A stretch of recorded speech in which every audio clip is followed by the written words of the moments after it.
Dámy a pánové, dobrý večer. Vítejte na představení výsledku mezinárodních architektonických soutěží Florenc 21, etapa Západ.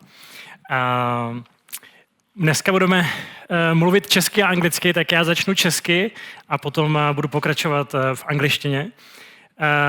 Já jsem říkal ráno, když jsme tady měli, dopoledne jsme tady měli tiskovou konferenci, že dneska v Praze se odehrávají dvě důležité události. Ta první se stala na Hradě, jmenování vlády. Pokud jste ji nestihli, tak máte možnost dneska zažít aspoň tu druhou historickou událost, a to je vyhlášení výsledku mezinárodních soutěží na Florenc 21. A mé jméno je Petr Návrat, jsem z plánovací kanceláře OnPlan, která byla organizátorem soutěže, a budu vás provázet dnešním večerem. A chtěl bych na úvod poprosit zástupce hlavního města Prahy, pana Petra Zemana, zastupitele a bývalého předsedu výboru pro územní rozvoj hlavního města Prahy, dále pana architekta Zdeňka Wilfla z kanceláře pana náměstka Hlaváčka, který byl společně s Petrem Zemanem v porotě 4 mezinárodních soutěží, a pana ředitele Davida Musila z Penta Real Estate, který byl rovněž v porotě mezinárodních soutěží. Petr Zeman byl součástí toho procesu už od roku 2021. My se za chvilku ukážeme, že ty architektonické soutěže navazují na urbanistickou soutěž, a chtěl bych možná poprosit, jestli Petr Zeman by ten proces shrnul. Tak dobrý den. Tak já se pokusím shrnout celý ten proces, jak to vlastně vzniklo a kam až jsme se teď dostali. Tak vzniklo to tak v podstatě, že po vlastně ustanovení nové koalice tam byl ten letitý problém, a to je ta budova, která už dneska stojí takřka ikonická od Zahy Hadid. A nová koalice přemýšlela, jak se k tomu má postavit, protože, jak bych to řekl, my jsme to nedělali a měli jsme se s tím vyrovnat.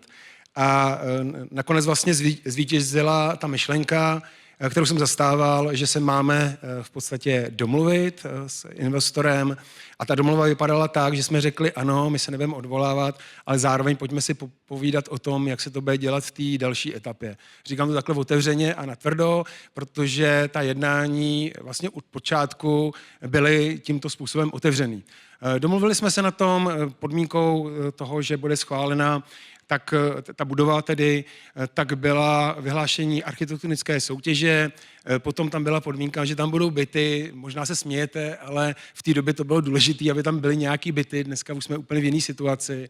A také tam byly takové drobné záležitosti, jakože to bude jedna soutěž architektonická, protože hnedka vedle byl druhý území, kde tady vidím ČSAD, tak to byli vlastníci a v té době také si žádali změnu územního plánu, takže že to bude jedna soutěž, nebo bude mít aspoň jednoho pořadatele, pokud se nám pánové vlastníci nedomluví. A potom tam byl takový jenom lehká soutěž na to náměstíčko, který vy teď znáte, podle mě nemá jméno, ale je to náměstíčko v Havlíčkově ulici, který se vlastně nějakým způsobem přetvořilo. To se stalo. Musím říct, že ten proces byl velice komplikovaný, zajímavý, ale zároveň musím říct, že se tam nastavil nějaký způsob důvěry, bych až řekl, kdy město tedy nejenom, že si jako něco diktovalo, ale zároveň se na tom podílelo a myslím si, že i potom celému tomu procesu pomohlo. Byla tedy vyhlášena urbanistická soutěž. Já už jsem to říkal na tom vyhlašování, tenkrát jsem to ještě říct nemohl, ale dnes to prozradím, že jsem byl hrozně rád, že vyhrál ten tým, který vyhrál, protože mě dával velký smysl. Vlastně podle čeho se potom vlastně projektovaly ty další věci. Vy možná uvidíte dneska ten urbanistický plán, je to tak, což byl vlastně základ. My jsme měli, ta soutěž proběhla, byl vítěz a pak se to dopracovalo vlastně až do nějakého regulačního plánu. Za mě to je vlastně zásadní věc, protože potom ta architektonická soutěž, nebo ty 4 architektonické soutěže, které navazovaly vlastně, a teď to nechci říkat před týmy, protože oni se s tím prali, ale byla mnohem jednodušší, protože bylo vědět, jaký máme výšky, jaký budou hmoty a takovéhle záležitosti, takže se mohli plně soustředit na ten vizuál. Ale nechtěl bych zapomenout na to, že ještě mezi tím samozřejmě stále probíhala změna územního plánu. Já jsem rád, že jako zastupitel hlavního města Prahy jsme ji mohli schválit a tady bych chtěl říct, že bylo odvážné od investora, že dělal architektonické soutěže bez toho, aniž by tu změnu územního plánu měl. Takže ta důvěra tam musela být, protože samozřejmě tyhle ty záležitosti stojí nějaký peníze. No a ještě bych chtěl připomenout to, co už tedy investora se úplně netýká, ale byla vlastně k tomu přidružena, bych řekl, byla to konference o magistrále, za mě je to hrozně důležitá věc, protože my jsme byli před otázkou, jako, myslím, že tady bychom se hodně rozdělili, kdo tu magistrálu má rád a kdo nemá, ale v podstatě, kdybychom začali tuhletu otázku řešit, tak si myslím, že by ta výstavba se posunula ještě mnohem dál, že bychom ty plány neměli. Takže se domluvilo to, že plány, které budou vyhotoveny, a to bylo hlavně u té urbanistické soutěže, musí počítat vlastně s 2 variantami. To, že ta magistrála tam zůstane delší dobu a třeba projde nějakou humanizací, možná z toho bude jednou pěší zóna, teď si dělám legraci, ale doufám, že to tak jednou bude, anebo že tedy půjde na zem. Obě ty varianty jsou možné, takže jsme vlastně tím procesem nezaaretovali tu podobu té magistrály. Je možný ji prostě v budoucnu změnit. Tak to byla jedna věc, která byla přidružena a pak tam ještě proběhla drobná soutěž na Těšnov, protože s Těšnovem Těšnov vypadá tak, jak vypadá, neutěšeně, stejně tedy jako Florenc, takže k tomu byla ještě tato záležitost. No a já jenom k tomu chci říct nějaký, nechci být moudrý, ale nějaký poučení k tomu řeknu. Myslím, že tam se ukázali vlastně, že je takový nějaký trojúhelník spolupráce, který musí fungovat u dobrých projektů a to je investor musí spolupracovat a musí to chtít, protože jinak se to nestane. Město musí mít jako silný hlas, ale zároveň musí také plnit vlastně to, co slíbilo, co se teď stalo a poslední to jsou právě architekti a i vlastně ve finále porota architektonické soutěže nebo i vlastně pořadatel, kdy vlastně oni tomu dávají tu konkrétní podobu.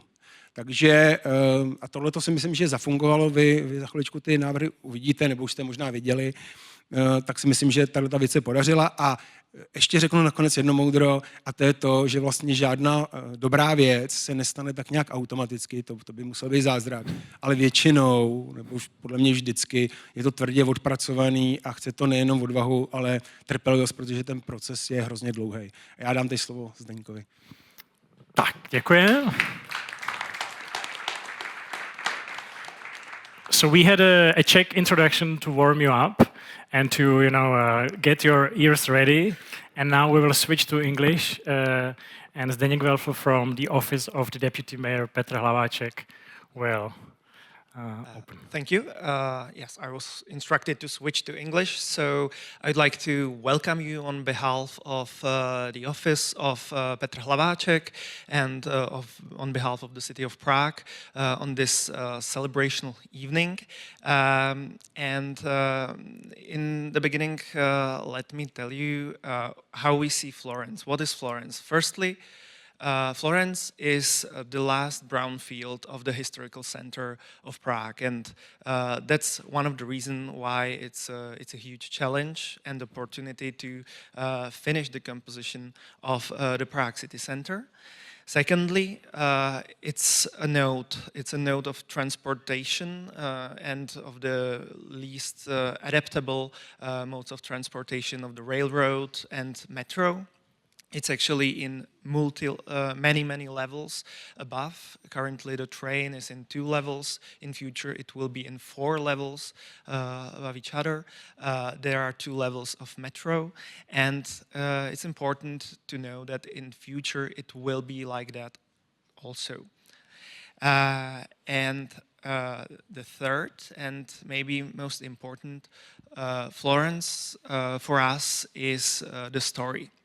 It's a story that inspires, the story of the controversial, iconic design of the international architectural star.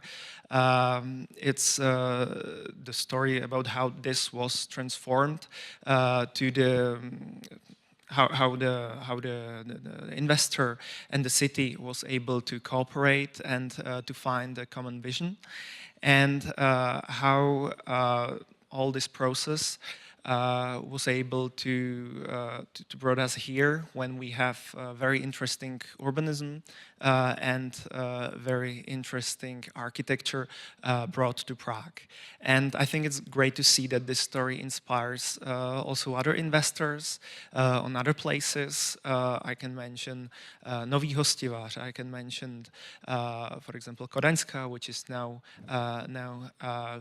starting, and also, for example, Czechia, where there are these urbanistic workshops starting.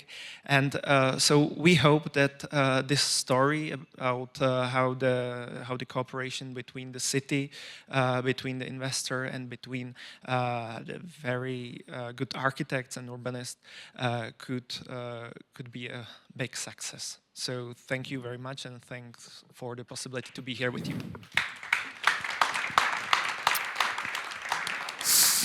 So, and whether it will be a success is fully in the hands of Penta Real Estate. So, once again, welcome David Musil, the director of Penta Real Estate in the Czech Republic. So, what is your idea of the big success? Okay, good evening, everybody. At the beginning, there were politicians, architects, juries, and a representative of city in the jury panel. And at the end, we were one team. We were sharing same vision, trust, and same idea that we would like to transfer Florence to very living city. And I think I would like to especially highlight the word trust, because it's reason behind why 150 teams all around the world, speaking French, Dutch, Polish, Italian, and much more, because I don't remember all of them because there are 150, they decided to participate and submit very good projects. We were quite busy and a rough time during the meetings of jury, but we selected very good projects. Really, really very good. It's maybe not so highlighted, obvious like a Zaha Hadid facade, but I think that for the living, staying there, enjoying the life, it will be better. So I would like to really thank all of you who participated. And I know that you came not to listen what is about the investor and his vision, that you came here to see the projects. So I will transfer, and hopefully we will see very soon in 2031 when we cut the ribbon and open the project Florence 21 to the public. Thank you very much. Thank you.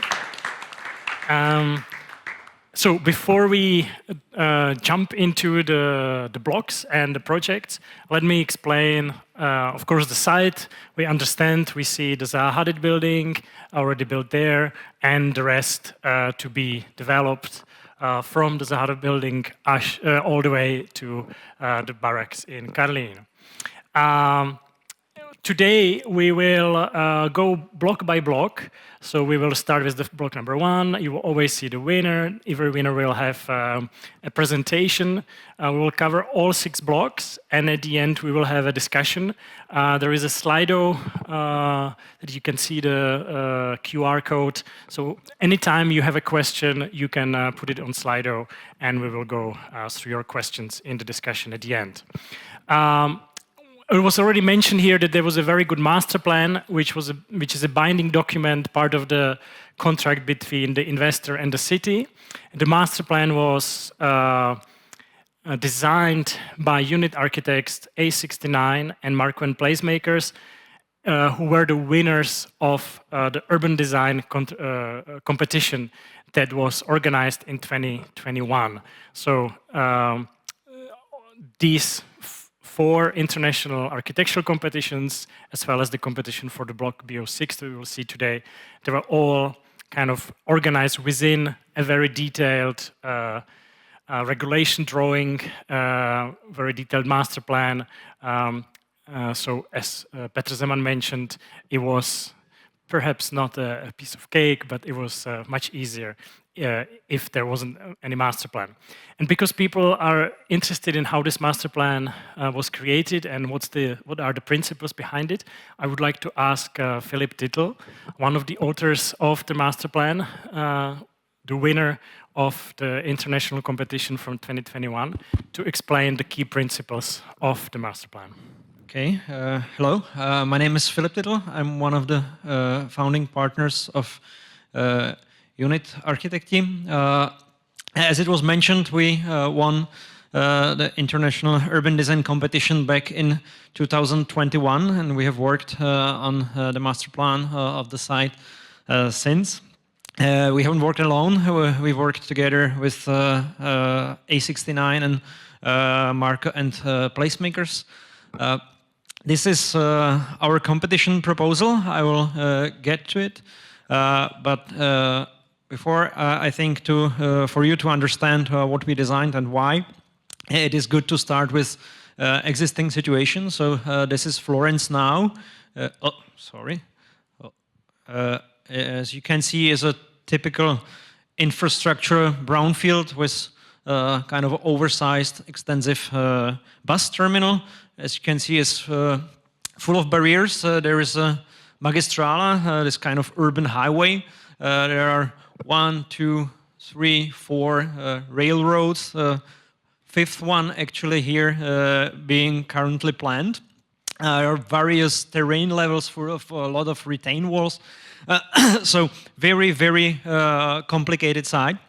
But in the same time, it's of course obviously key location neighboring the historical core of Prague and two traditional neighborhoods, Karlín and Žižkov.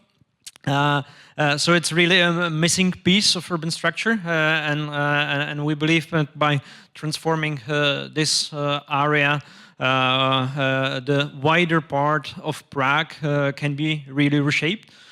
So I believe this is a good premise to start with. I will talk a lot about connecting the neighborhoods, and the base of our master plan is really the connections. Let's start with the green ones. We proposed two of them, one following the former fortification circuit, and the second one connecting the city center and this interesting piece of landscape called Vítkov Hill. There should be urban connections as well, of course. The main street connecting Těšnov area and Žižkov, and of course much more. We try to interconnect all these possible entrance points from surroundings neighborhoods with new connections, bridging all the barriers, and this really creates the base for the master plan. This is our impression for the New Florence neighborhood. As you can see, it's a very dense, intensive, vibrant piece of a city center. Here you can see the main street connecting Těšnov and Žižkov. You can see all other connections, and here you can see this special green connection, green public space. We call it railway promenade as a specific type of public space. It's kind of riverbank condition, but instead of water, you can watch trains pathing underneath. After the competition, we worked on a master plan. We began with setting some regulation principles. I will go briefly through them for you to understand what kind of neighborhood should emerge there, and what framework the architectural proposals for each block should fit in. First one, legible urban structure. That's clear. The base of the master plan is clear pattern, urban pattern of streets, squares, and urban blocks. Second one, compact district, human scale.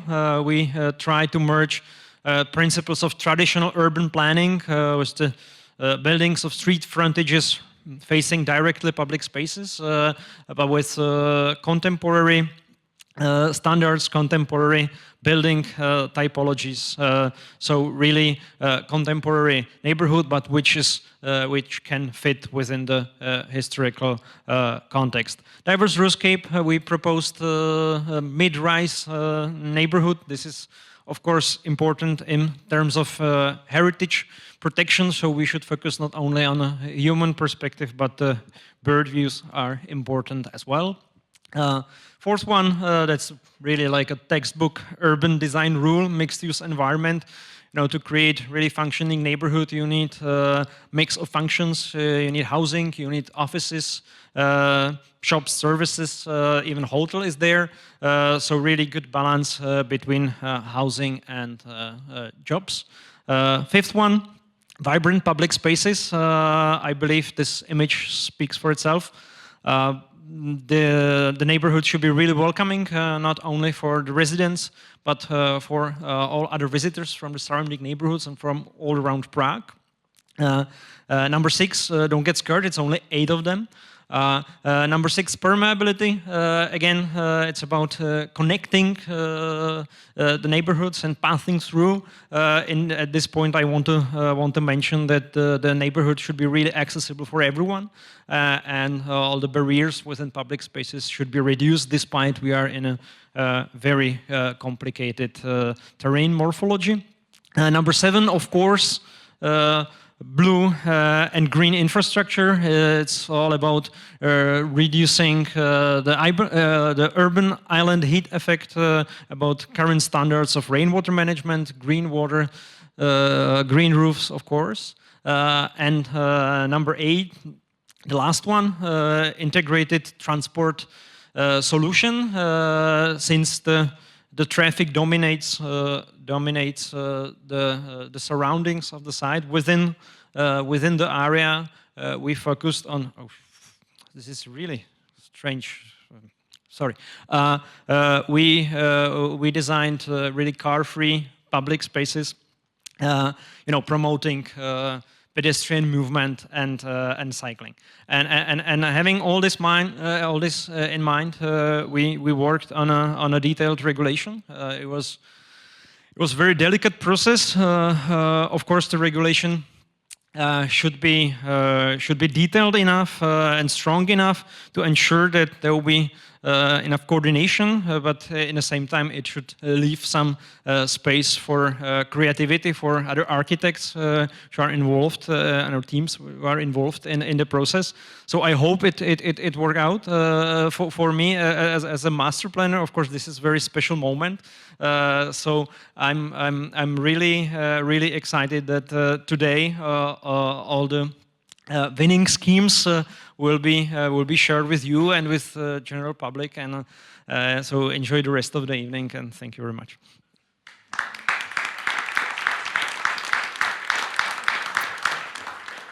So, thank you, Philip. I'm just wondering, you know, what would be the equivalent of a special moment for a master planner to see his blocks being designed and coming to being born, basically. So this was the master plan and the competition, the result of the International Urban Design Competition.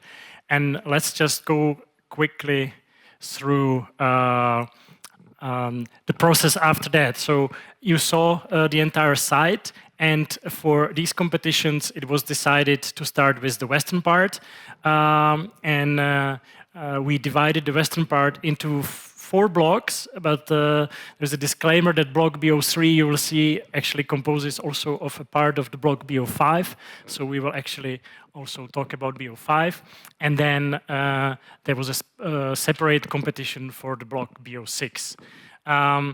The mixed of uses was already mentioned. The international competitions were in 3 phases, so there were 3 rounds. They were non-anonymous, so there was always communication between the jury, the working group, and the teams that were selected. And besides the jury, from already 2021, we kind of established the steering committee. We had a very robust working group and a consultation group. So we also had a very robust public participation in 2021 for the master plan,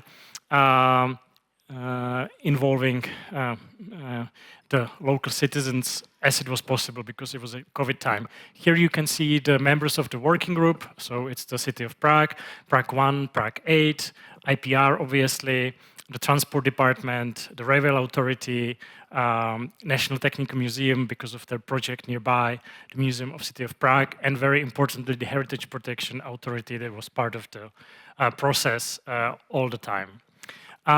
So we started in March 2021 through the urban design competitions, and then the architectural competition was announced in November 2024, and now we are at the end in 2025.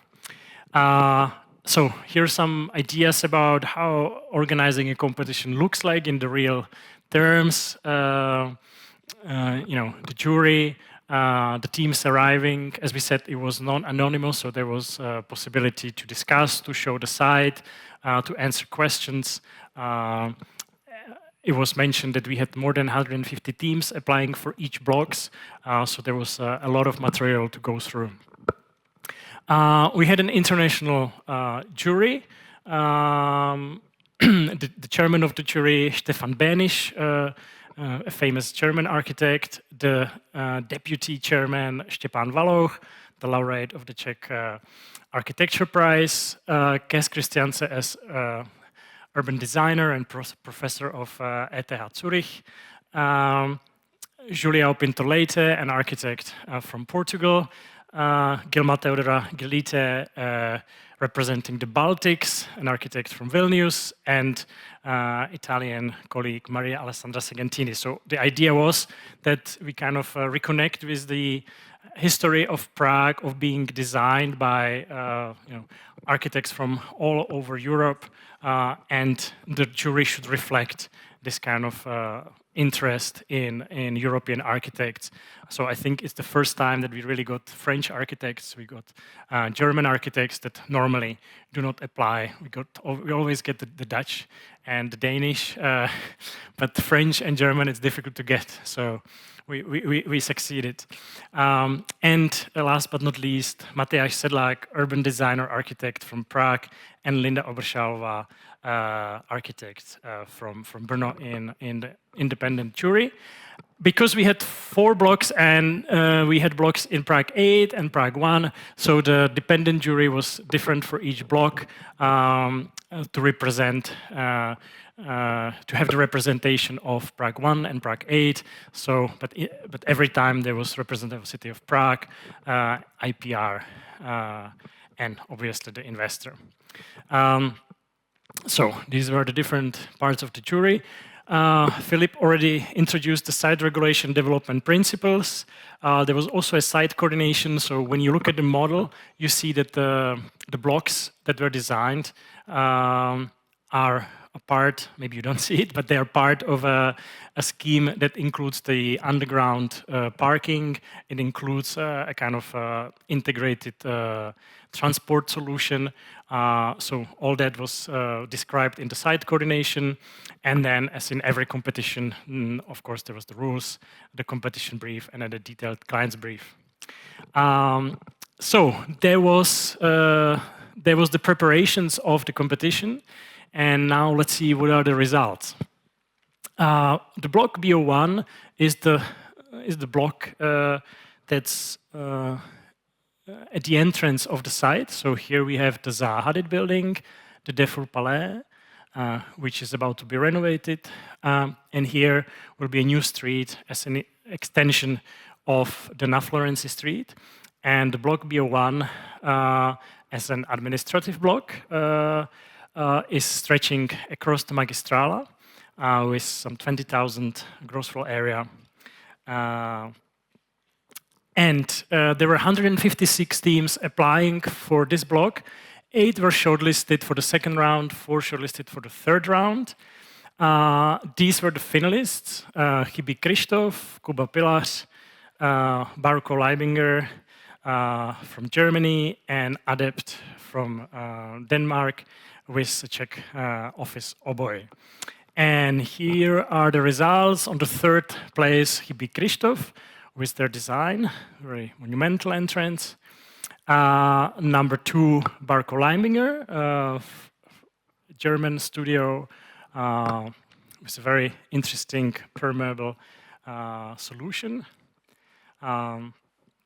And the winner, Adept, team number 1, sorry, not team number 1, on the first place, team number 111, together with Oboe. So, and this will be the first team to present. So, without any further ado, I would like to ask Simon Poulsen from Adept to explain their project. Thank you. Thank you very much. My name is Simon Poulsen. I'm a partner at Adept in Copenhagen, and today I have Martin Krog, founding partner from Adept, and Petra Wojtasik, who's a project leader from Adept. And then I have Jan and Martin and Johanne from Oboe joining us as well.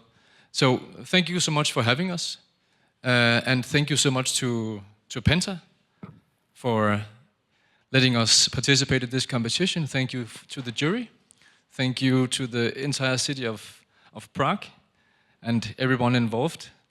Every stakeholder has really done a huge job to make this process as well organized as it is. And for those of you who see this for the first time, there was a big intro of information to grasp.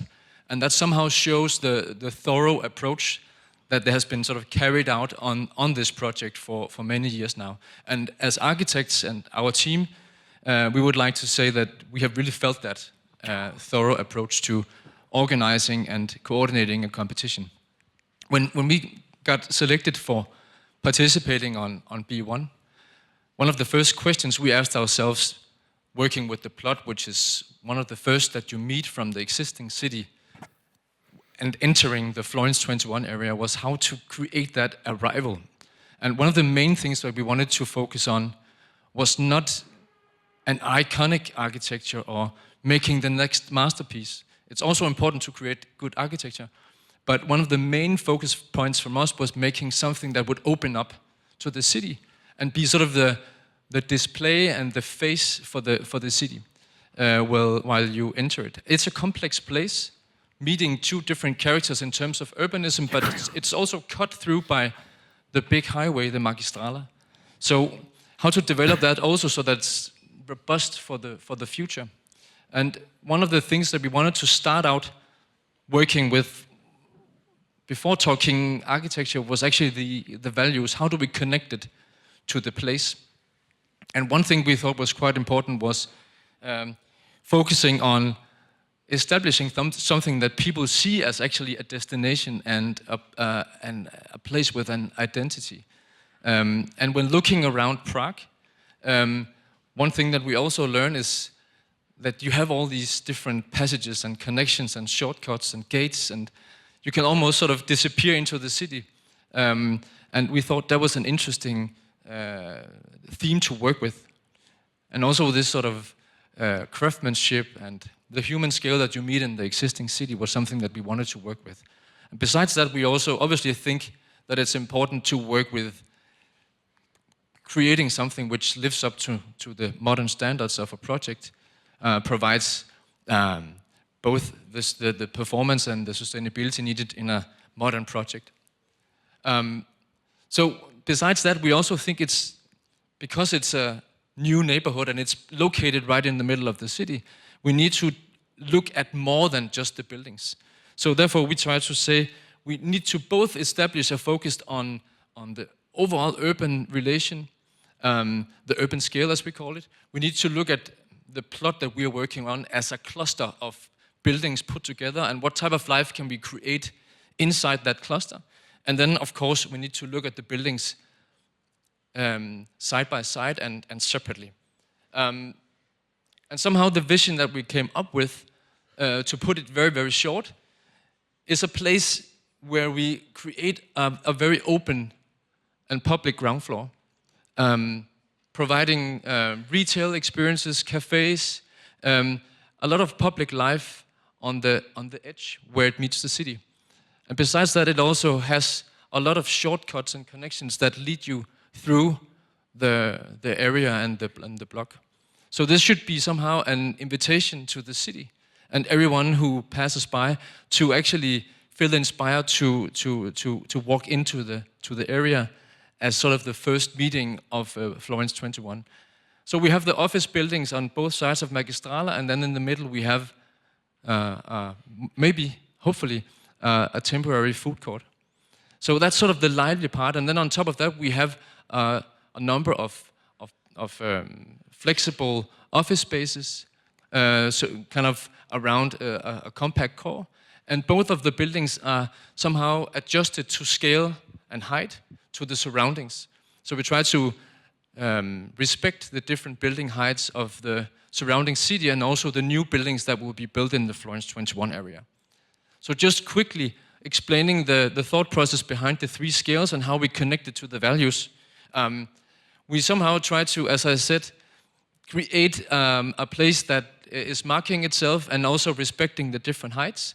We want to make a cluster that is connecting, as was also explained before. The master plan is about connecting and stitching together the city. That's also a theme that we want to implement in the block B01.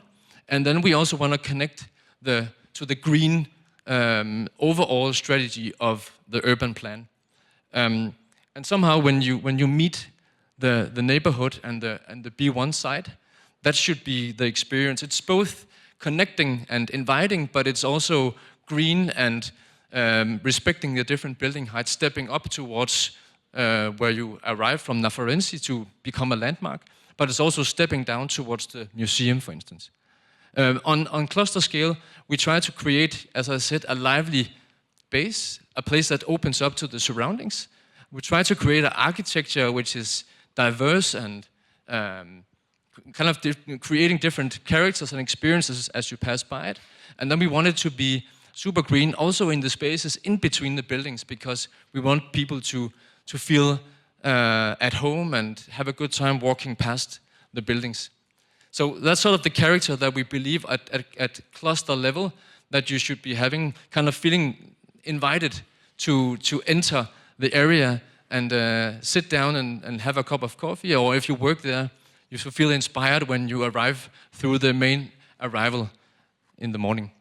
And at building scale, we want to obviously provide the right infrastructure and the dynamics between the different floors, from ground floor to the top floors, the right circumstances for effective work and office spaces. And then we need to work with the sustainability aspects of the building.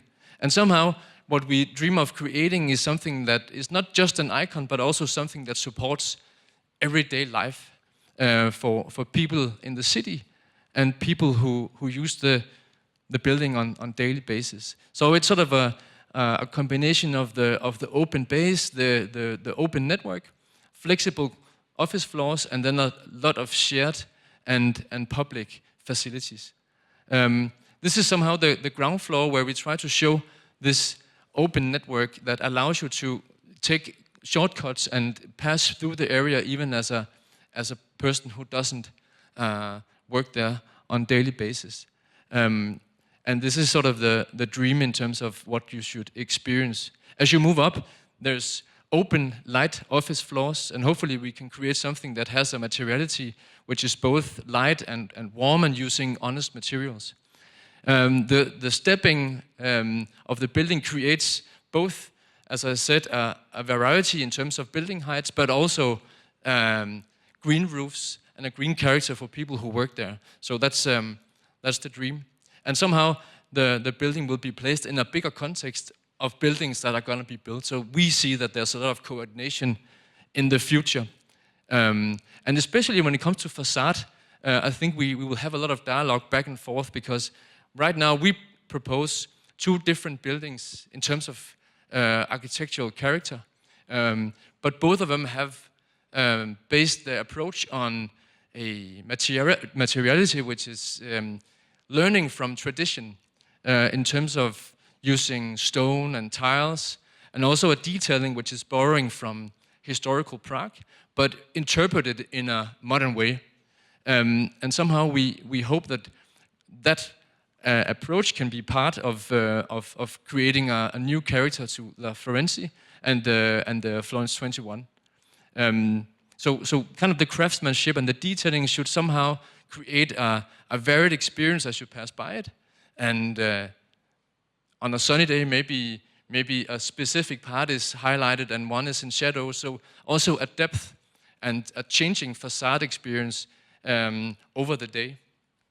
So that's somehow the vision from our side, a place where you feel welcome, a place where you have a great everyday life, a place where your kids want to touch this curve here and see what is that, and then we look very much forward to following the future development and collaborating with everyone involved. So thank you very much.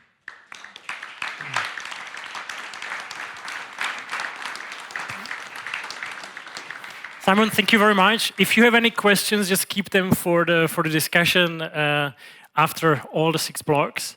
I think it was a very good start with block BO1.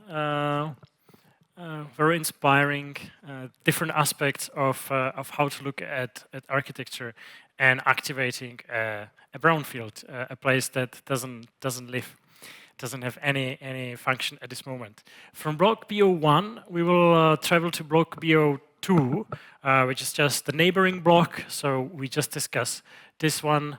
So we are just moving towards the bus terminal of Florence, being behind the Prague Museum.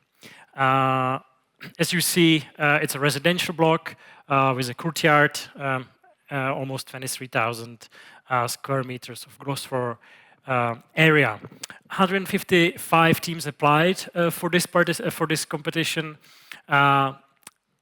8 were shortlisted second round, 4 shortlisted for the third round, including Aulik Fischer Architekti, together with Machar Teichmann, Studio Reaktor, and landscape architectural studio Partero. Then there was Fitzke Borstelmann Architekten, Jakub Klaška, Beta Realities, cooperation of French LAN with Polish P2PA, and Czech Danish team A69 Adept and Edit Architects. And the results are A69 Adept and Edit on the 3rd place with this proposal. 2nd place went to LAN and P2PA with a very intriguing design with a very dynamic roofscape. And the winner is Aulik Fischer Architekti, Machar Teichmann, Studio Reaktor, and Partero with their design. And we will learn more directly from the winners. So I would like to welcome Jan Aulik, Pavel Machar, and Jakub Finger to explain us their project.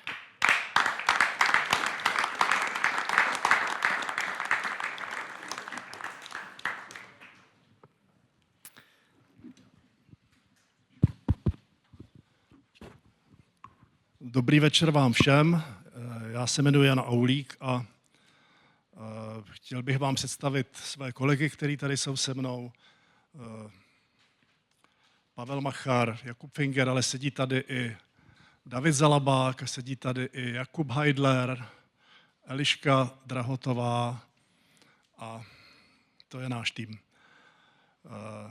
Já si dovolím první krátký úvod v českém jazyce. potom bude pokračovat, kolegové budou pokračovat v angličtině.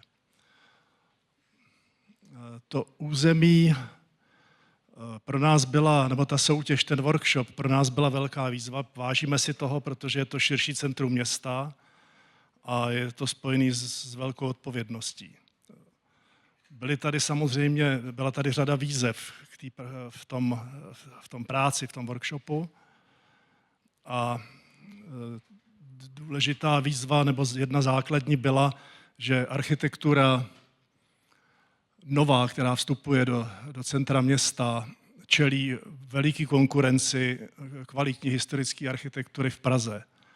Tak aby ta nová obstála, musí nabízet nějaký srovnatelný, i když třeba jiný hodnoty. A to spočívá hodně v parteru a hodně v tom prostředí, který vytváří do veřejného prostoru. Myslím, že v tomhle případě jsme měli veliký štěstí. V tom bloku to obklopuje velice příjemný veřejný prostor daný regulací.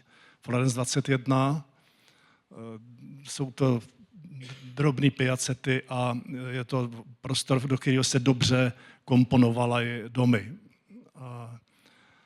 Další výzvou bylo samo zadání toho architektonického workshopu, protože to širší území soutěže Florenc 21 bylo regulovaný poměrně přísně jako uzavřená bloková zástavba a zadání určovalo i jednotlivý menší moduly domů, které by měly evokovat historicky rostlé město.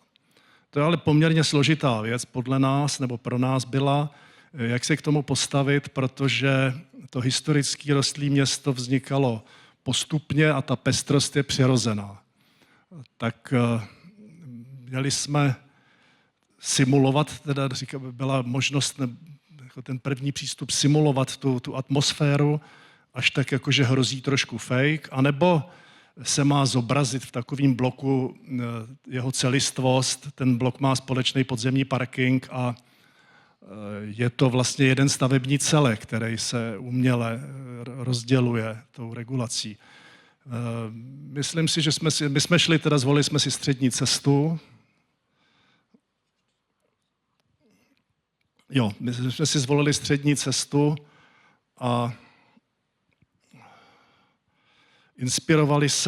inspirovali se tím územím historickýma mapama.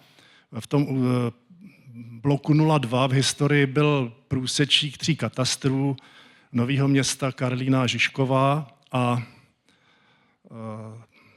my jsme toho jako využili a namísto té přirozené různosti, té situace, která vznikala staletí v historickém městě, jsme nahradili určitým narrativem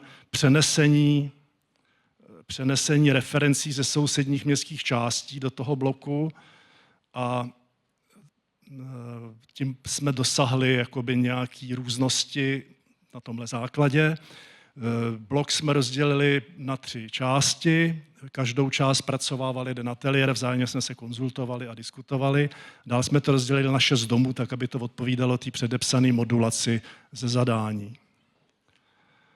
A ty jednotlivé domy jsme navrhovali jako individuality, ale komponovaný dohromady, aby držel ten celek nějakým způsobem, jakože je to určitá kompozice bloku, dali jsme jim podobnou tonalitu, aby kromě zobrazení té různosti se neúplně ztratila ta skutečnost, že je to najednou postavený celek v jednom období.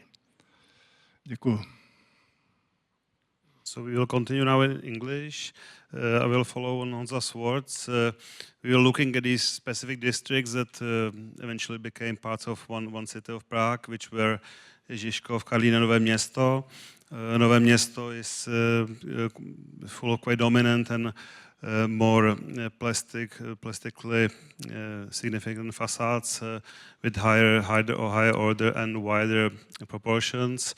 Then Žižkov has slightly more modest facade treatments and quite specific treatments of the corners, while Karlín has a tension of between traditional and also modern layer of architecture. So these were kind of the main inspirations for us. Here we can see our block from the top view. Another important thing for us was that the cornice height, which is also changing its height, which is quite often used in Prague. Same as combination between flat and pitched roofs within one block. This dominant building that was designed by Afar is kind of reflecting this kind of generosity of the scale. While the other corner, which is inspired by Žižkov, has got kind of more flat and simple facades with quite specific round corner.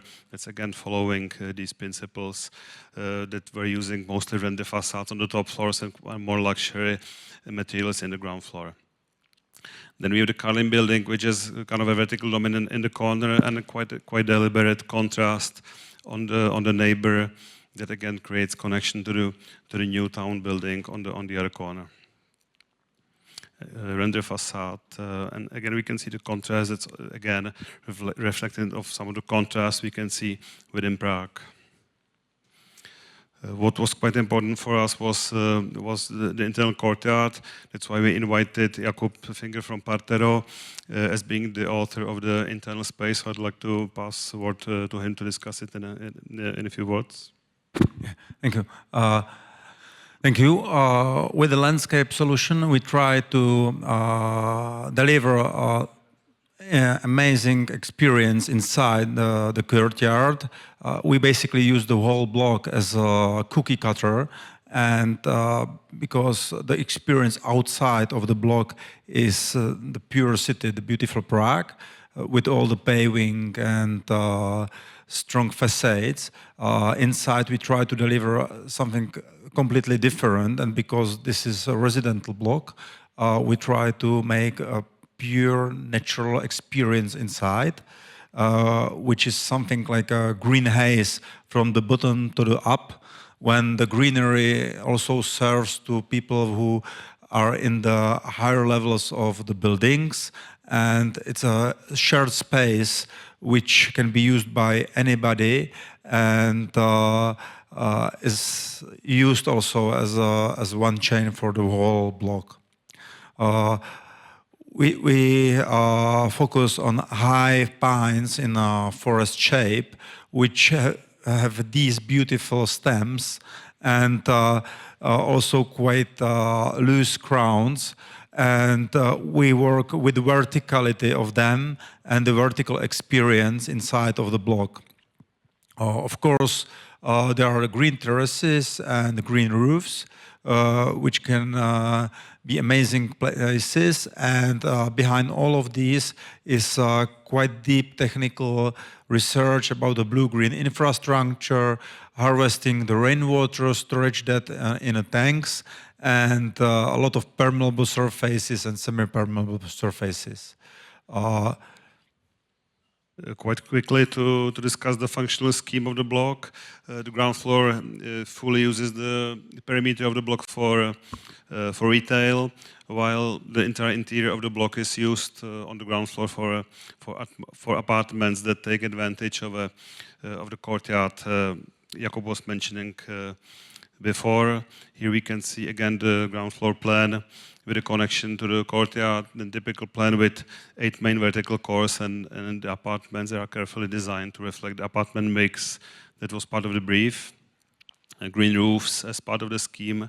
And what was really important in this section, we faced we're stepping up the floors to allow as much light as possible to the internal space, and also creating enough soil layer to be able to have the greenery and the quality Jakub was describing, and also to create some kind of terrain modulation within the courtyard that can create a natural separation between the more the private parts connected to the apartments and more the semi-public space in the middle. So this is it from us, and thank you.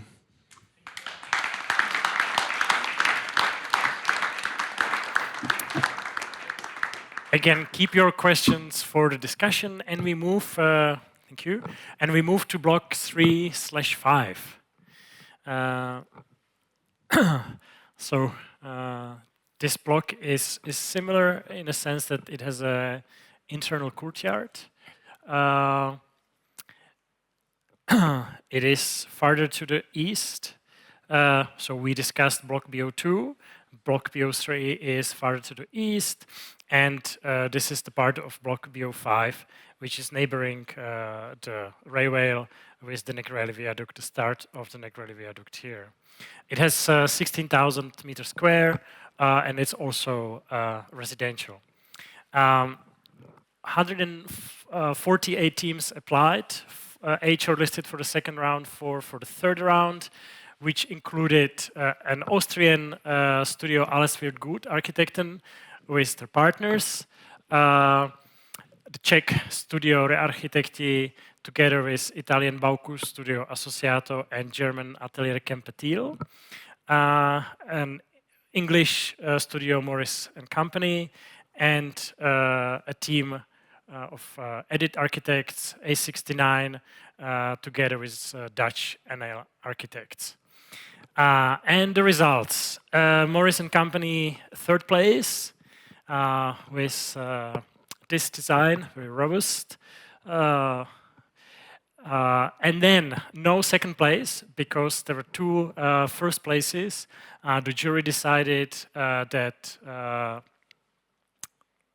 team of Edit Architects, A69 Architects, shall be working on the block BO3, while the team of Rearchitekti, Bloků studio Associato, Atelier Kempe won first place in the block BO5. So the blocks were never one block, and this was also reflected in the outcome. And we will first look at block BO3. So I would like to ask Vítězslav Danda and Boris Rechenkov from Edit and A69 to share with us their project. Congratulations to the first place.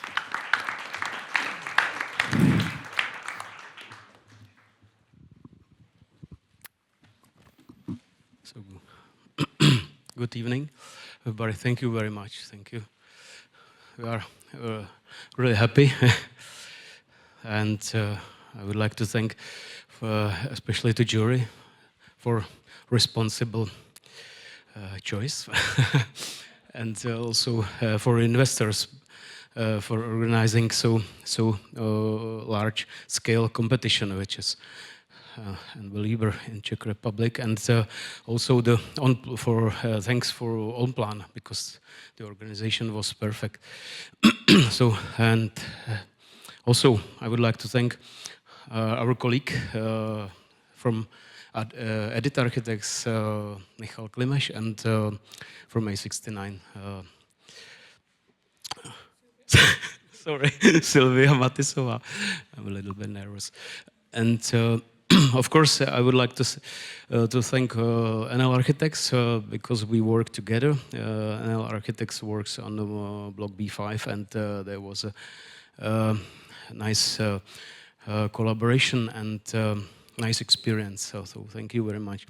So we are very happy that the team community housing was a successful.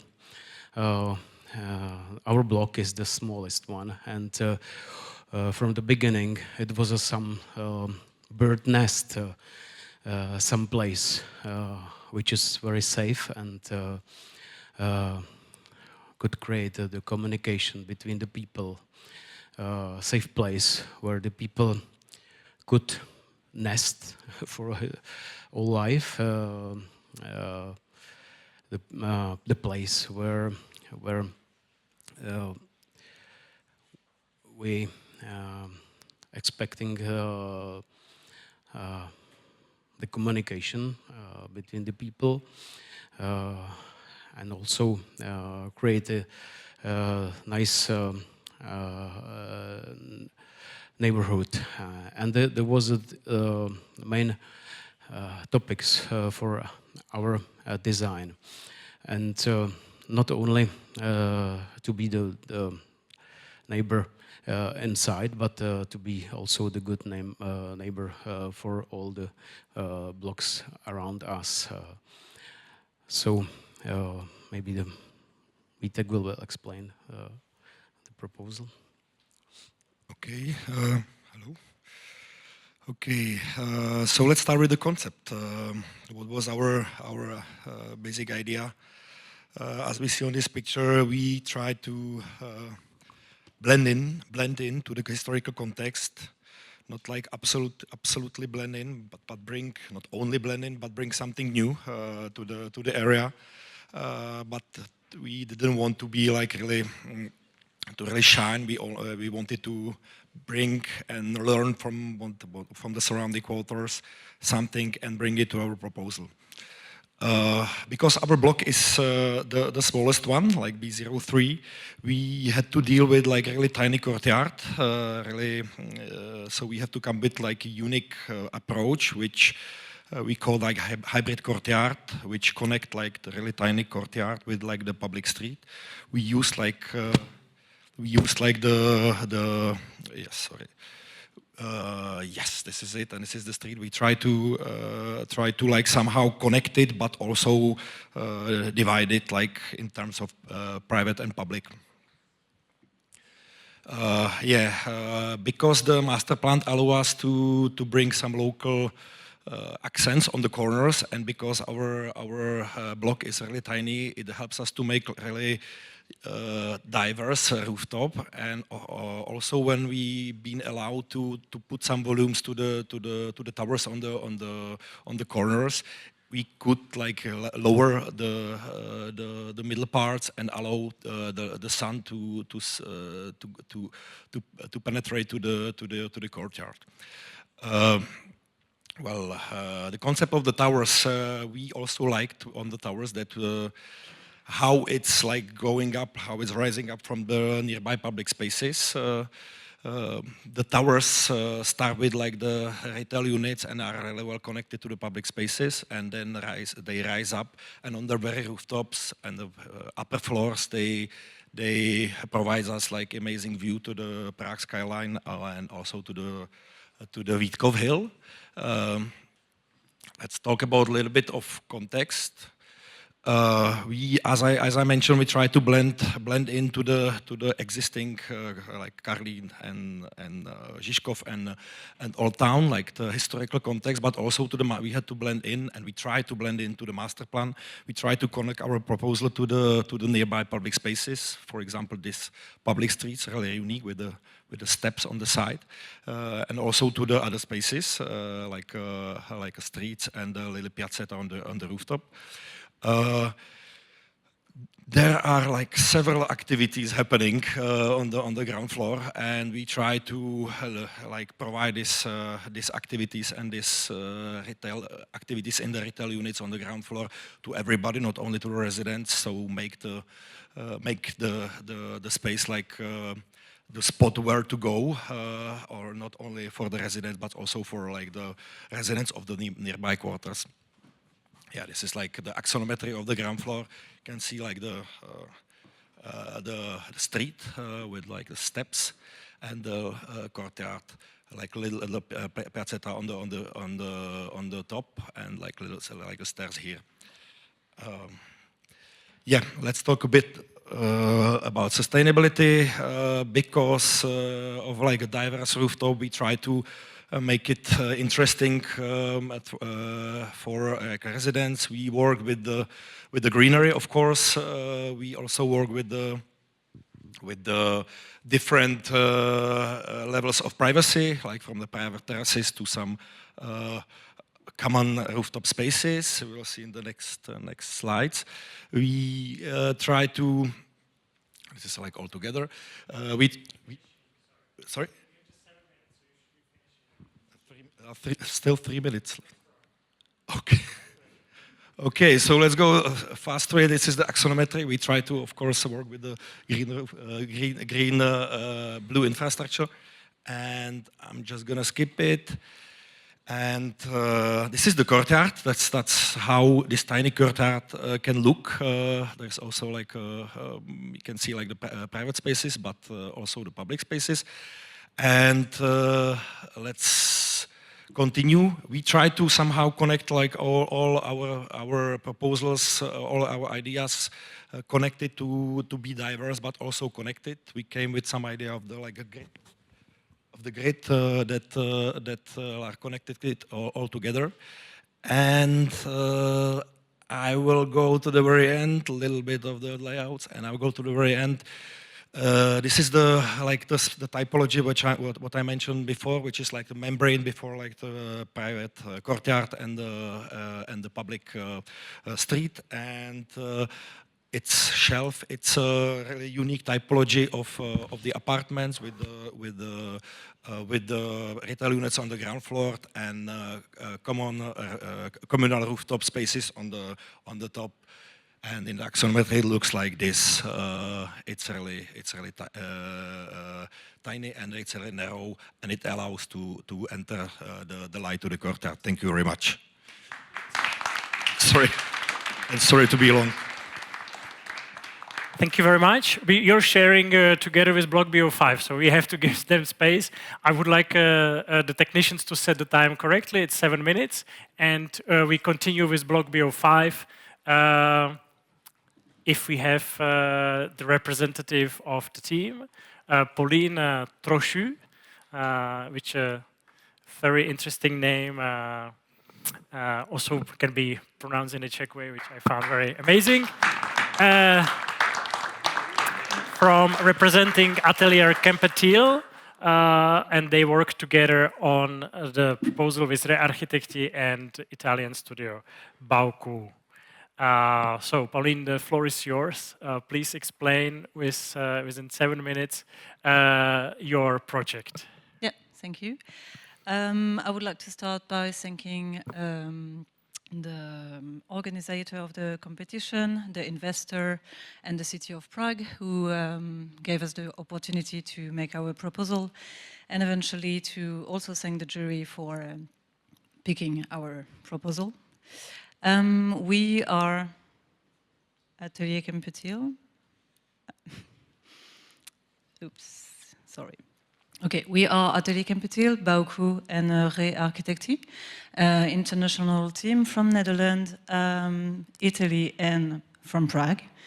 And together we are conceiving the block B05, so that block alongside the train tracks. When we entered the competition, we started asking ourselves how we can build a new, how we can design a new area, a new neighborhood for Prague, and this obviously comes with the location and site and scale of the site of Florence 21. And eventually the answer came quite naturally. Walking through the city, we can feel a certain sense of unity, of familiarity among the buildings. But yet, when you look at it more closely, you see that each of them are quite different and various. So that we try to implement in our project, to interpret it in our plot that is 80 meters long. And so we play with the volumes, with the grid, with the materiality, colors, railing, and so on. And also we pay a great attention to the roof as a fifth facade of the building and as a new landscape for the city. The plot B05 has a unique urban condition because it is located alongside the train tracks, which means the building will automatically stand out and reveal itself from the truck's point of view, so like from a fast point of view for the travelers, but it will also stand out in the neighborhood, so the citizen will have it as a new identity for the whole location. Being alongside the train tracks comes also naturally with some constraints, so vibration and noise, but it is also a great asset because when you live close to an infrastructure, you live close to a wide space that gives you views and urban perspectives. And so this, we take advantage of it by opening widely the inner spaces and the apartments. And to protect those apartments from the noise, we create a double facade made of winter gardens. The materiality of the building is also reacting to the site. On the facade, we create a shelf, so robust and long-lasting with terrazzo and natural stone. And inside, we play with more enveloping materials, such as wood and clay, that gives a warm feeling. The program for the project is 117 apartments made of small units, 1 or 2 room apartments. So it is questioning the living quality for our century and how do we think buildings now.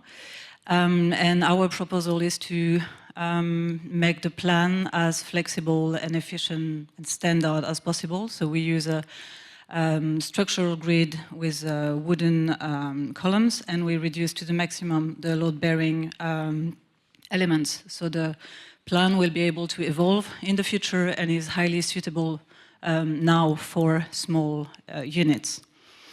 The program was also questioning how we live through density nowadays, since we sort of see that the surfaces of the housing tends to shrink and that we have to work with smaller and smaller spaces. But for us, it is not necessarily meaning of a feeling of enclosure, but rather it is a great moment to actually think where can we find generosity, openness, and freedom by working very closely on the layout, picking material, thinking inner space, outside space, how they are connected together, maybe thinking built-in furniture, picking materials, etc. And eventually also taking advantage of the view to make the inner space feel bigger. So this is also why we open widely the facades. And yeah, eventually we also thought about what can we bring as another asset for the building and for the people living here in that very specific, dynamic, some could say challenging urban context. And we thought about bringing collective extra value. So the first one is on the ground floor, and it's the inner street that will connect the public realm to the home. We call it the rue intérieure, and this inner street is also helping to connect naturally and organically the different levels of the topography from the site, so the High Line and to the rest of the neighborhood. But it also gives perspectives and views through the building, so from the ground floor to the roof, through those holes, through the whole building in section, and on the other direction from the tracks to the streets, creating transparency through the ground floor. In that rue intérieure, we provide several programs for the inhabitants with the idea of creating social spaces, hopefully synergy among them. So it can be like fitness or common kitchen, common areas. And so it will make the experience from the street to the home very specific to each of the inhabitants. And then finally on the roof, we use that huge space to create a garden on different levels for all inhabitants, so as a collective space.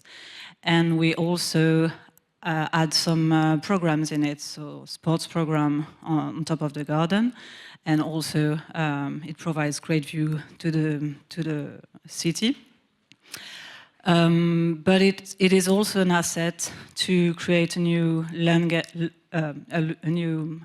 landscape for the city. So it gives a great view from the street to the building, and then we can create a dialogue between what we see of the building and what we see from the building. Thank you.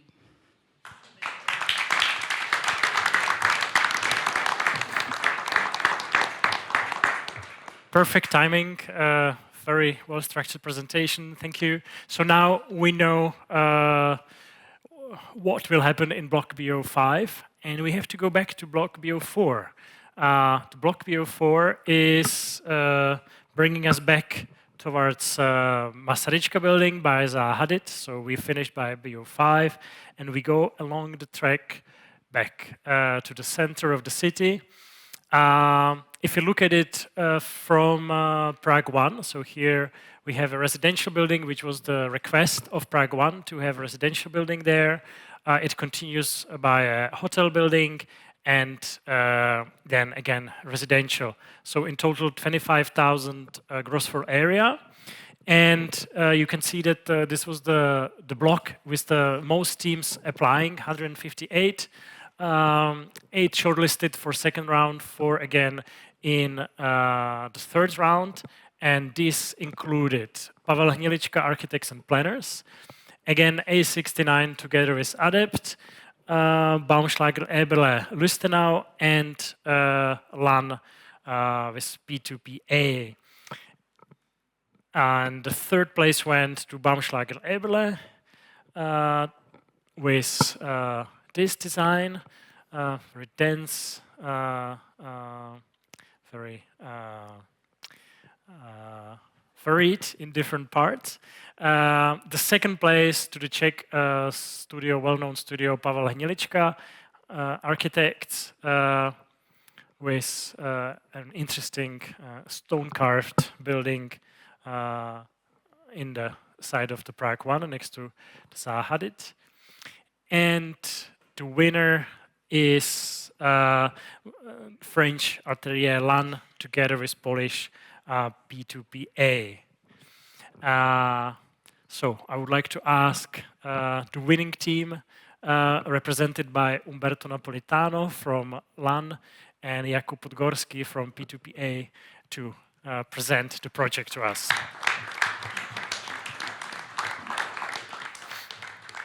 Does it work? Yeah. Before you start the timing, I would like I thanks everyone for this organization, because it was very interesting as an experience. But I didn't tell you that the master plan was very good.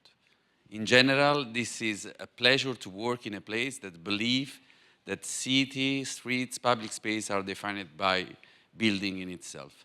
And so this relation between exterior and interior, the role of housing into the definition of the public space, it's fundamental. And whatever is the project, I think you had that in the master plan. So before, as you say, this specific line, which is very complex as subject, because it has this paradox of being on one side in the infrastructure, seeing from the train, being part of the image of the entrance of the city from a certain speed, and in the other side, the project is totally rooted in the new neighborhood. So we based our strategy on this idea of find something that could have this double scale. On one side, to be unified, clear, volume that are sharp, that can be perceived in a certain approach from the infrastructure. And then on the other side, to kind of working in another scale, which is divided, which is smaller, which is on what we need to define this public life that will come into the district.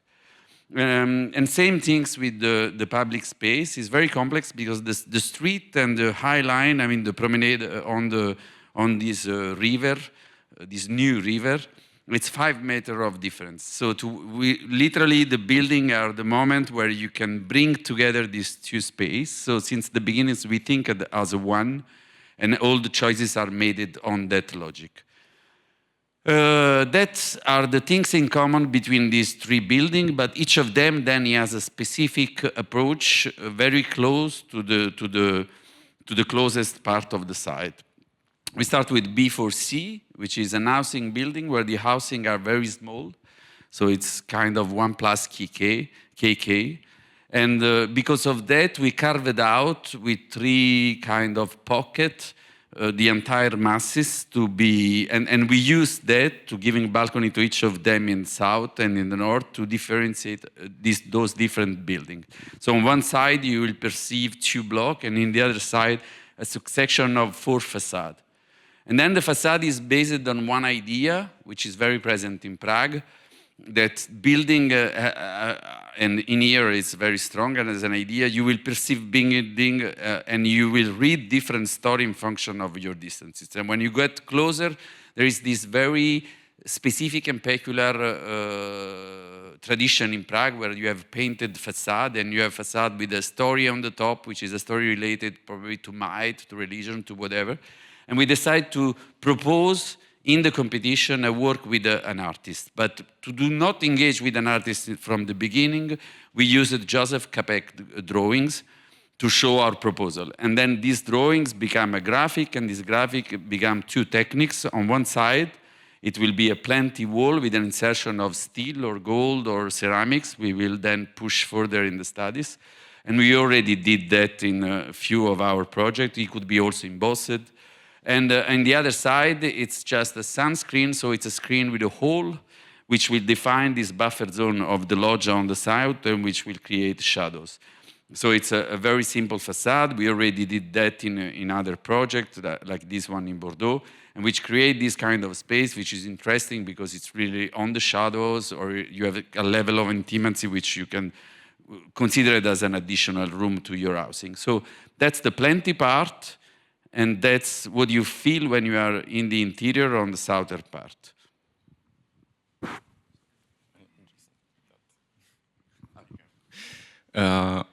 Okay, so as you can see here, it's somehow the extension of each flat, I mean the loggia. And going to the hotel, it's very simple building, but at the same time, it works with Magistrara and it works with a square on the north. As I said, very simple building. It's a very clear plan. All the hotel rooms are all the facades, and inside there is this communication core and the internal patio. So all the grid we created is based on the size of the hotel room. So each module are 2 hotel rooms, and as you can see here, the typical floor plan.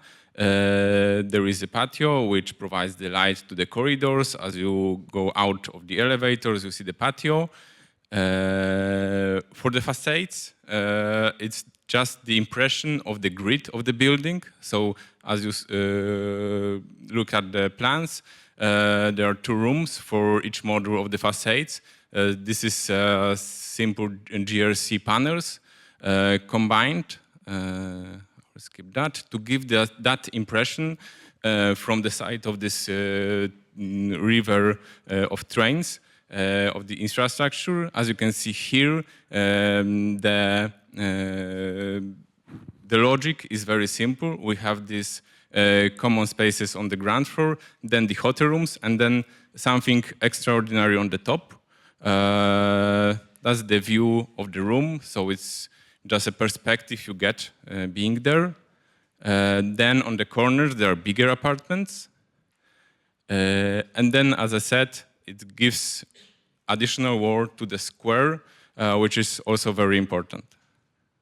At the top there is a rooftop bar accessible with terrace outside and the greenery and a very nice view over the city. And the section and additional view from the square. So our decision, as we discovered today, was not as everyone did, was to divide this building for the residential one. And as you come closer, that's very similar to the building C. You can see additional layer that the material of the building. And the building A, which is residential, it is a new gateway to the street, and at the same time is a gateway to the High Line. And for us, what was important is somehow find a relation, doing just small gestures with the square. So we cut it one one edge, and to the entrance to the promenade, so we cut it another one a little bit, just to give this gesture of inviting. The plan is very simple. Around our loggias, which looks like that. So the columnade we created is created by the triangles, which are facing depending on the side of the building. So they are facing down on the south, providing more shadow, and they are pointing up on the north to provide more light.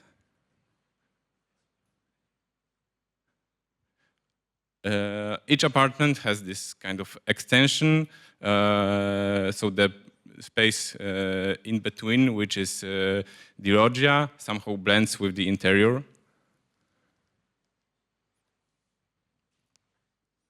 And what was important for us is just to find this part of the wall which will face directly to the square. And so let's just see together the image of the three blocks and how they work with these two conditions. So the idea is that as another time, you perceive that as a masses from the train, you perceive that as a unified figure, unified form, very clear, very sharp, and then when it goes onto the pedestrian level, it starts to open, it starts to integrate the High Line to this pocket garden, and we hope to this portico under the building. All the buildings, they open up the shops and the commerce into this promenade. And there is this porosity made by the fact that we clearly divided in the three parts, which will create this connection, and each of them will participate at the end of the design of the street. Thank you. Thank you. I saved 30 seconds for you. Amazing. Thank you very much. Again, if you have questions, we will get into it. And we have the last block. So we covered the 4 blocks of the international competition.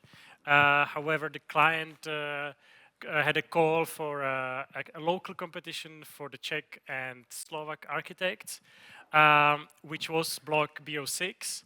Block BO6 is here, so it's basically above or in place of the current bus terminal, coach terminal of Florence.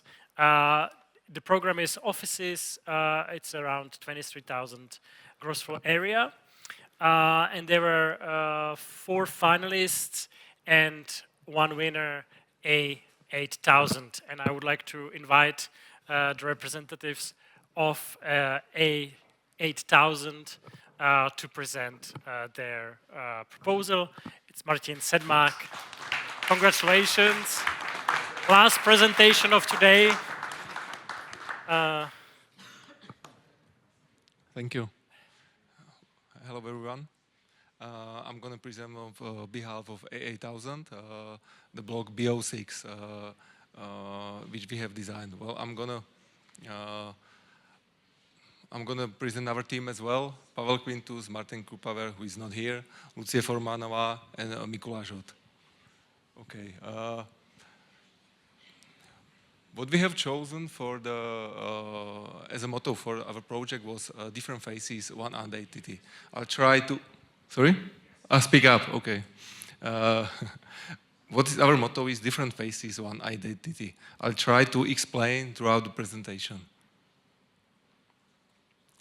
As always, we start with proper analysis.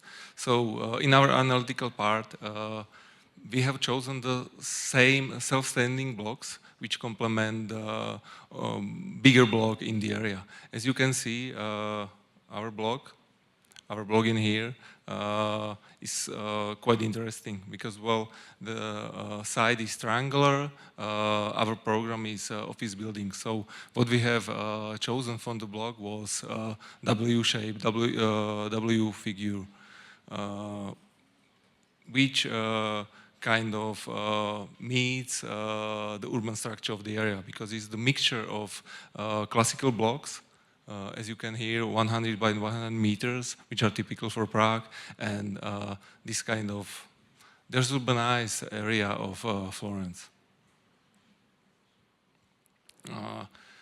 What we love about architecture, what we love about designing is life. What we have chosen here and what we propose is the building which lives all day, all year round, and which brings and provide the new environment with new food street, with new small piazzetta, and then well, the investor doesn't make our life easier because well, we've got two variants for the ground floor, either a bus terminal or well, classical living street. As I mentioned before, we want to accommodate office building. We've got shops, restaurants on the ground floor, and we hope that people from Prague 1, Prague 8, and Prague 3 will enjoy and live in the area. Our biggest inspiration was Prague itself. And what I mean by that is the colors of the Prague, the urban structure of the Prague. As you can see, we have chosen color, what you can see, sorry, I'll come back, which you can see on the, well, one of the blocks from the area.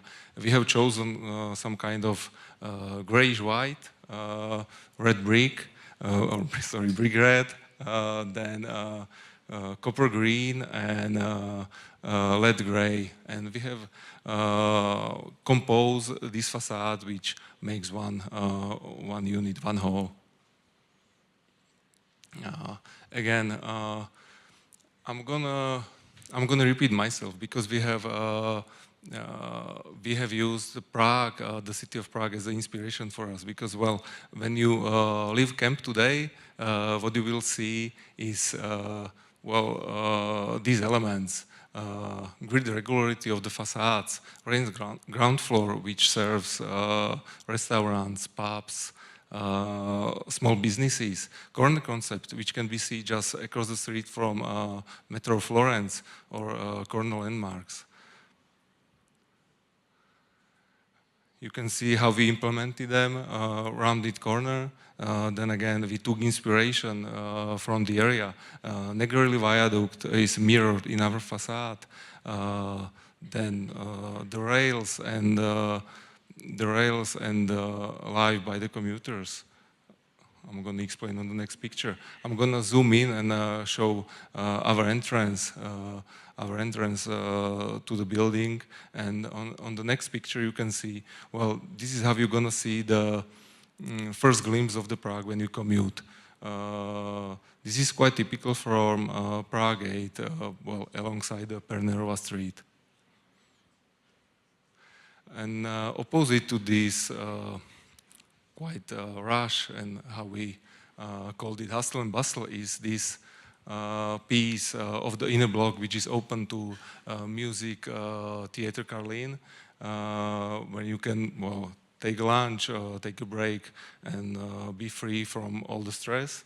And we use this again for the green roofs, which are kind of mosaic layers of the park, which inspired us, Prague parks. And you can either just relax, take a break, or well, work out on this kind of exercise. The next one is, as I have mentioned before, the ground floor is designed in two variants, either bus terminal, or then again the street with the retails, restaurants and pubs. After work, after sunset, we love people to linger a bit longer, meet friends from the office, and even for the people from the area to enjoy new food street, new restaurants, and this can be a new landmark, a new piazzetta when you can meet friends. The last slide shows the passageway through the building from Theater Karlin to Viaduct to the new street. And this is the last slide, and I'll ask for the video which illustrates the best our proposal. Thanks a lot.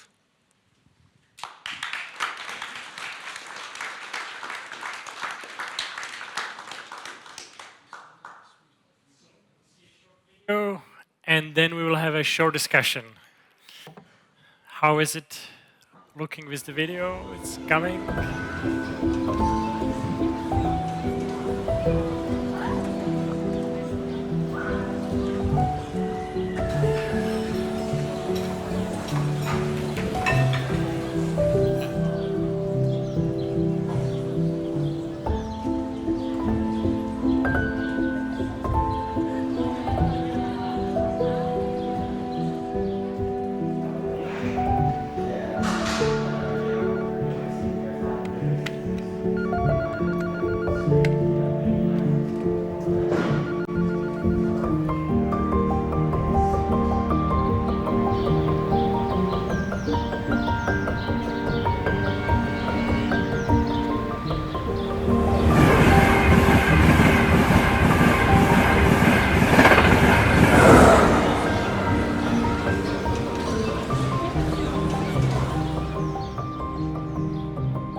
Thank you very much. Stay with us.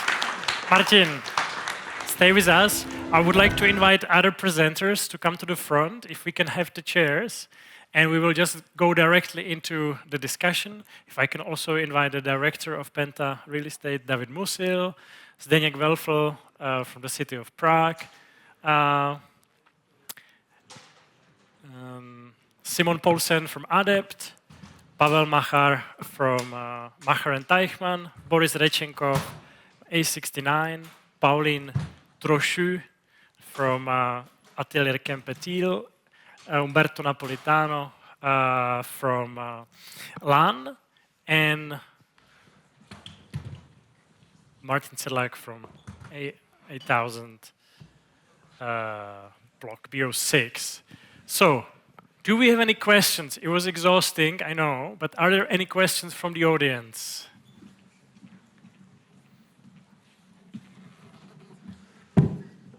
So the audience doesn't have any questions. So I will have one question we have to ask on the investor. So if you can maybe say again, when do you want to start? When do you want to finish? If it will be one phase or more phases. Okay, we have an ambition can to you, start. sorry, can you maybe just make a pause? Because then I will ask all of you what you will take from this competition. So what is your takeaway from this competition? So you will have... apart money. Have you signed the contract already? So you have a few minutes of David's response to think about what you are taking home and what you are maybe taking for the future of Prague, or maybe what is the takeaway? Okay, our ambition is to start construction in 2028, but we will push the architects and be prepared to submit all the documents and drawings even sooner. But 2028, we should be ready for construction, and we will need approximately 3.5 years to complete. So 2031, as mentioned, we would like to cut the ribbon and open Florence 21 for all of you. Thank you, very clear. Umberto Napolitano, what are you taking home from Florence 21? What? Apart rebuilding, no, it has been a very great experience. Honestly, it's one, and I'm not saying that because we won, but it's one of the best experience we had in thinking. Housing. It's very. I mean, the hotel one. It's. Let's say that there is a certain standards for hotel in general, but the competition based on housing are very complex because you never do this jump from the fact that the materials of the city is an housing project. They are not icons, museum or theater. At the end, 80% of the city are based on how do you think housing. And the problem after the modern, with the postmodern and the 19th and 20th, is that this culture has disappeared. And what I embraced in this competition was this idea of being careful of what you design inside, but embrace the large picture of thinking a new part of Prague today, and which was even more complex for us. But in the same time, the fact that you are not from the city sometimes help you to have the right distances with what you are doing. So it has been a great experience. I just take that home. Thank you, thank you. Zdeněk Welfel, as member of the jury, what do you take home from Florence 21? Yeah, I thought you were addressing primarily the architects, but I think what we can take from Florence is that the international competition really brings equality, and that if you need to bring quality, you can really use this tool. And I think that's a very important lesson we can get from this. Vítězslav Danda, any lessons learned? Yes, I'm replacing Boris Rechenkov for this discussion.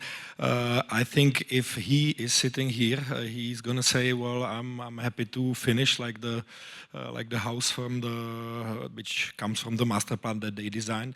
And for myself, it's amazing to be to work in this urban context. I really like to work in the urban context in the city center, and I'm happy to be in this company, really interesting company. So I think that's my approach. Okay, thank you, Simon. Yes, it's a good question. One of the key takeaways from us is how focused the stakeholders and the city has been on public life and human scale.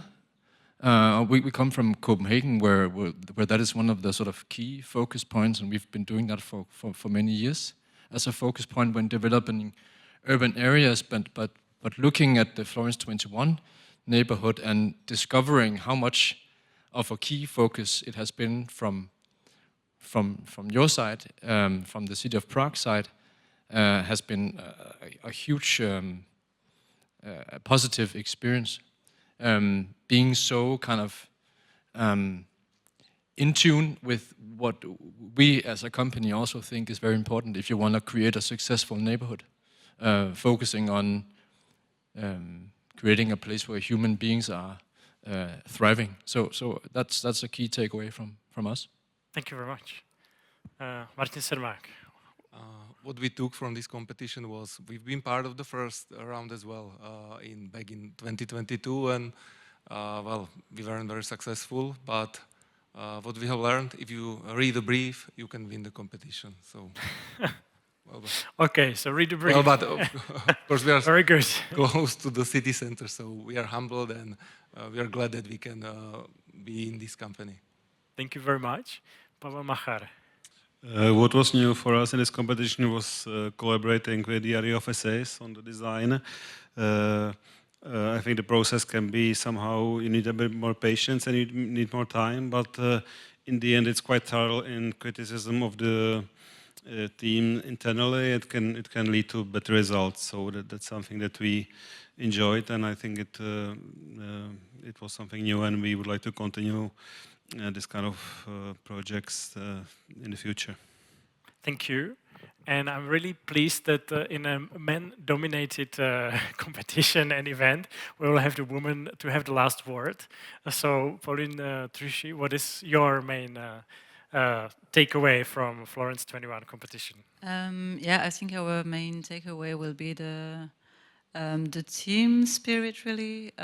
When it comes down to designing projects, the human part of it is really important, and I think finding a synergy within the team really helps to discuss about what's important, and in our case, uses were really strategic and important to react to the site. And I think the idea of the collective that we can still see within the project is something we will try to achieve and keep. Thank you very much. So, thank you all. Unless we have some more questions or someone has a... I have a question for Penta. The last video I've seen in B6 is a commercial video that, or is made by the architect, or it's only you? Okay, so yeah, so no, just to say that I imagine that we will not do a video at the end with people from EA, because even if they like very happy, they have one less finger, one height less. So it was very scaring, but the project is very good. And I think it was from Penta, so. No. Okay. No, and ELP. you know what I was thinking, because Martin said that after work, the sun sets down and you go out, right? For me, it's usually the other way. Sun sets down and then I leave the work, so. Exactly, and I don't want to be friends with my colleagues. Anyway, once again, thank you very much. Thank you to Penta Real Estate for organizing this important competitions. Thank you for the city of Prague for the continuous work and support that we had. Thank you for IPR, not only for hosting us here today, but also for the continuous cooperation. And I wish you a nice Christmas weeks to come, and Christmas holidays, and have a nice rest of the evening. Thank you to the teams, and congratulations once again.